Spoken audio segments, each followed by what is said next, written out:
اب یہ طلاق کی اتنی لمبی ڈسکشن جو کئی آیات سے چل رہی ہے، اس کو کنکلوڈ اللہ تعالیٰ کس کے اوپر کر رہا ہے؟ نماز کے اوپر.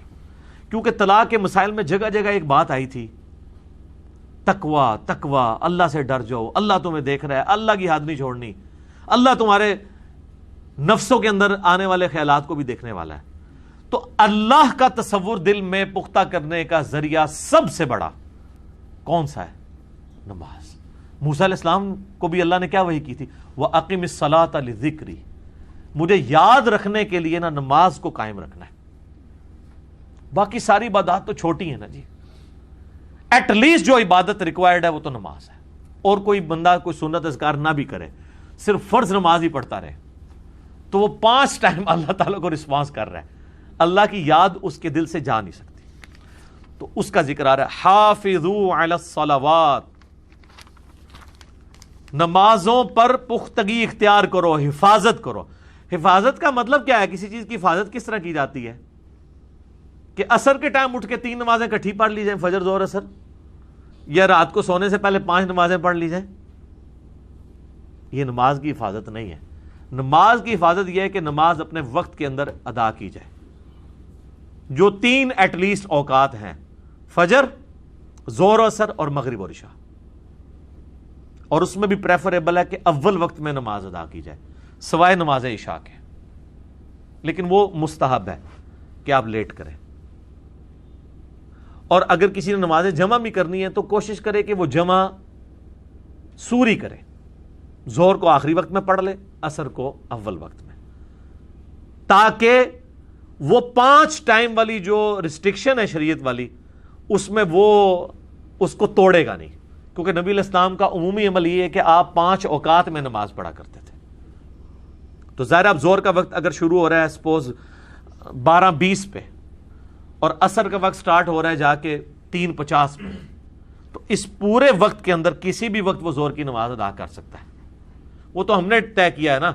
سعودی عرب میں تو آپ پتہ 12:20 ہوئے ہیں نا تو اذان ہو جاتی ہے، 12:30 جماعت ہو جاتی ہے. ہمارے کیا کرتے ہیں کہ اہل حدیث 12:20 سے نا 12:45 ہونے کا انتظار کرتے ہیں. 12:45 اذان دی، 1 بجے جماعت کرا دی. کچھ اہل حدیث کریں گے وہ 1:15 کا انتظار کریں گے، 1:30 بجے جماعت کرا دیں گے. کچھ حنفی ایسے ہیں جو 2 بجے کا انتظار کریں گے، 2:15 نماز کرا دیں گے. اور ہمارے یہ تبلیغی جماعت والے بھائی تو عموماً 2:30 پونے 3 کرا رہے ہوتے ہیں. اور وہ ٹھیک ہے، صحیح بخاری میں ہے کہ ظہر کی نماز گرمیوں میں لیٹ کر کے پڑھنا سنت ہے. تو اب ان کو کوئی کرٹیسائز نہیں کر سکتا کہ آپ 2:45 پڑھ رہے ہیں، نماز کا ٹائم تو وہ 12:20 پہ شروع ہے، اگر اس دوران آپ مر گئے تو اے بھی نوی کہانی لوگوں نے بنائی ہے. اور مرنے والے نے 2:45 ہی جا کے مرنا ہے، 12:21 تک بھی تو مر سکتا ہو. ٹھیک ہے، اب وہ 12:30 مر رہا ہے تو اس کو اللہ تعالیٰ یہ کہے گا کہ ٹائم تو 12:20 پہ داخل ہوا تھا، تو انہیں 12:25 پہ ظہر کیوں نہیں پڑھ لی؟ جب اللہ نے اتنا لمبا ٹائم دیا ہوا تو آپ خام خواہ بیچ میں ماچے بن کے تو بیچ میں مسائل نکال رہے ہیں. نہیں، آپ کا رائٹ ہے، آپ جناب 3:45 اٹھیں، وضو کریں، 3:50 سے پہلے اگر آپ، یا آپ 3:40 پہ اٹھتے ہیں وضو کریں، اور عصر کا وقت 3:50 پہ داخل ہو رہا ہے اس سے پہلے ظہر پڑھ لیں. آپ کو دنیا کیا اللہ میں نہیں پوچھ سکتا، کیونکہ وہ اللہ تعالیٰ لا تبدیل لکلمات اللہ، اللہ نے جو اپنے احکام بنا دیے نا وہ اللہ تعالیٰ اپنے احکامات کو نہیں توڑے گا. آپ سے نہیں سوال ہوگا. اور سر یہ تو وہ مسئلہ ہے جس کو امام حنیفہ بھی مانتے ہیں. یہ جمع سوری وہ ہے جس کو امام حنیفہ بھی مانتے ہیں کہ اگر وہ پوری زندگی بھی جمع سوری کرتا رہے اس پہ کوئی شرعی فتویٰ نہیں ہے. جو نمازیں جمع کرنے کے خلاف ہیں وہ بھی کہتے ہیں جمع سوری ٹھیک ہے، کہ آپ ظہر کو آخری وقت میں پڑھیں، 3:40 پہ ظہر پڑھ لیں، 3:50 پہ عصر کا وقت شروع ہوا یہ پڑھ لیں. اسی طریقے سے اگر عشاء کا وقت آج کل آلموسٹ 8:58 پہ یا 9 بجے شروع ہو رہا ہے تو آپ 8:45 مغرب پڑھ لیں، 9:05 پہ عشاء پڑھ لیں. تو یہ وہ ہے جس کو امام حنیفہ بھی کہتے ہیں کہ یہ غلط ہے ہی نہیں، کیونکہ یہ 5 اوقات میں 5 نمازیں ہیں. لہٰذا میں اہل تشیع سے بھی کہوں گا کہ وہ انہوں نے جو ایک روٹین بنائی ہوئی ہے نا، جمع تقدیم کی ہے، جمع تاخیر تو وہ کرتے ہی نہیں، جمع تقدیم ہی کرتے ہیں. یعنی وہ ظہر کے وقت میں 7 عصر پڑھتے ہیں، مغرب میں وہ بھی اگر تھوڑی سی ٹالرنس دکھائیں کہ اس کو چینج کریں، کبھی الگ اوقات میں پڑھیں، جس طرح کئی شیعہ علماء پڑھتے ہیں. اب جواد نقوی صاحب کو ہم ملنے گئے تو وہ بتا رہے تھے کہ ظہر ہمارے ساتھ پڑھتے ہیں، عصر کی نماز عصر کا وقت جب داخل ہوتا ہے اس وقت پڑھتے ہیں، ہمارے ساتھ جمع نہیں کرتے یہ تقدیم. کبھی جمع تاخیر کر لیں، کبھی جمع سوری کر لیں.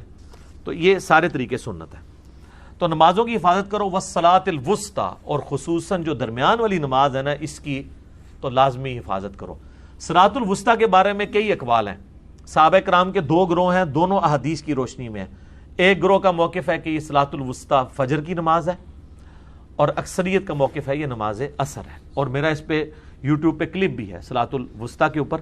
میرا بھی موقف یہی ہے کہ یہ نماز عصر ہے, کیونکہ بخاری اور مسلم دونوں میں حدیث ہے کہ جب غزوہ خندق کے موقع پر کافروں کے تیروں کی وجہ سے مسلمان اوپنلی میدان میں آ کے نماز نہیں ادا کر سکے اور نبی علیہ السلام کی نماز قضا ہو گئی عصر کی, تو آپ نے کہا اللہ تعالیٰ ان کے گھروں کو آگ سے بھر دے, انہوں نے ہماری صلاۃ الوسطی ضائع کروا دی. تو یہ حدیث مرفوع بخاری مسلم کی اس پہ گواہ ہے. اس لیے حافظ ابن کثیر نے تفسیر ابن کثیر میں نا ساری احادیث نقل کر کے انہوں نے کہا اینڈ پہ یہی موقف مضبوط رکھتا ہے کہ نبی علیہ السلام نے جو بخاری مسلم میں آیا نا کہ صلاۃ الوسطی کہا ہے نماز عصر کو, کیونکہ کاروبار زندگی پیک پہ ہوتا ہے, یا اگر لوگ دن کے وقت آرام کر رہے ہوں تو پھر عصر کی نماز پڑھنا تردد ہے. زور پڑھ کے تو بندہ سو جائے کھانا کھا کے, عصر کے لیے اٹھنا ایک تردد ہے. باقی فجر کی نماز اور عشاء کی نماز کی تو لادہ سے جو بخاری مسلم میں ہے کہ منافقین پہ یہ باری ہیں, وہ تو اتنی سخت وعیدیں ہیں. ہر نماز کی اپنی اہمیت ہے جی, اس میں آپ ذہن میں رکھیں. اور جو تھم رول یہی ہے کہ دنیا میں آپ کے لیے جو کام سب سے مشکل ہے نا, آپ کے لیے وہ سب سے زیادہ اجر کا باعث ہے. اب گاؤں میں رہنے والے جو لوگ ہیں ان کے لیے آپ اگر پوچھیں, ان کے لیے فجر کوئی مسئلہ ہی نہیں ہے, کیونکہ انہوں نے صبح اٹھ کے وہ بھینسوں کا دودھ دونا ہوتا ہے, باقی مسئلے. ان کو عشاء کی نماز مشکل لگتی ہے, مغرب کے بعد ان کو نیند آنا شروع ہو جاتی ہے, ہمیں بسترا ملے اور ہم جا کے لیٹ جائیں. ہم سے اگر آپ پوچھیں جنہوں نے دن کو جاگنا ہوتا ہے, ہم تو کہتے ہیں جی عصر کی نماز بڑی آسان ہے, ٹھیک ہے جی. ہم رات کو لیٹ سوتے ہیں, ہمارے لیے فجر کے وقت اٹھنا زیادہ تردد ہوتا ہے, خصوصاً گرمیوں میں. تو اس لیے ہر نماز کی اہمیت اپنی جگہ ہے, یہ ذہن میں رکھیے گا. وَقُومُوا لِلَّهِ قَانِتِينَ, اور اللہ کے لیے عاجزی کرتے رہو, اللہ کے سامنے عاجزی کے ساتھ کھڑے ہو. اور نماز اس کا ایک پریکٹیکل نمونہ ہے کہ اللہ کے سامنے آپ عاجزی کے ساتھ کھڑے ہوتے ہیں. ایک تو اس کے سامنے کھڑے ہوتے ہیں, اور دوسرا پھر اس کی حمد کے بول بولتے ہیں, اور اس سے دعا مانگتے ہیں, اور اپنے گناہوں کی مغفرت چاہتے ہیں.